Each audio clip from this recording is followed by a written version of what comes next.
தாவேக கூட்டத்திற்கு நெருக்கடியான இடமே வழங்கப்படுவதாக அக்கட்சித் தலைவர் விஜய் குற்றம் சாட்டியுள்ள நிலையில் வேறு இடத்தில் கூட்டம் நடத்தியிருக்கலாமே என திமுக செய்தி தொடர்பாளர் TKS இளங்கோவன் பதிலளித்துள்ளார். அவர்கள் இருவரும் பேசியதை வினை எதிர்வினை பகுதியில் காணலாம்.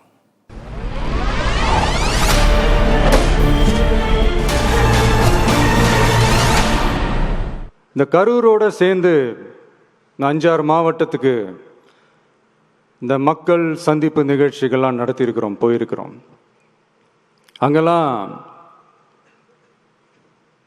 இந்த லாஸ்ட் மினிட் வரைக்கும் எங்களுக்கு அந்த இடம் கொடுப்பாங்களா மாட்டாங்களா, பெர்மிஷன் தருவாங்களா மாட்டாங்களா, இப்படியே இழுத்து அடிச்சுக்கிட்டு இருப்பாங்க. தான் நாகப்பட்டினத்தில் சொன்னது மாதிரி தான். நாங்கள் ஒரு இடம் செலக்ட் பண்ணி கேட்போம், மக்கள் நல்லா ஸ்பேஷியஸாக நின்று பார்க்குற மாதிரி. பட் அவங்க அதையெல்லாம் ரிஜெக்ட் பண்ணிட்டு மக்கள் நெருக்கடியோடு நின்று பார்க்குற மாதிரி ஒரு இடத்த செலக்ட் பண்ணி எங்களுக்கு கொடுப்பாங்க. எல்லாம் தேர்வு செஞ்சதுன்னா அந்த இடம் வேண்டாம்னா வேற இடத்துல நடத்திருக்க வேண்டியதானே.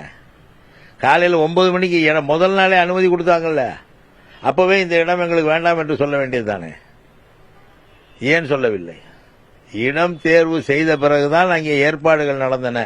அங்கே ஜெனரேட்டர் வைத்தார்கள், ஜெனரேட்டரை சுற்றி தடுப்பு வைத்தார்கள். அந்த தடுப்பையும் உடைத்துக் கொண்டு உள்ளே போய் ஜெனரேட்டரை கெடுத்து அதையும் அந்த கரண்ட் வராதவர்கள் செய்தார்கள். செய்தவர்கள்லாம் யார்?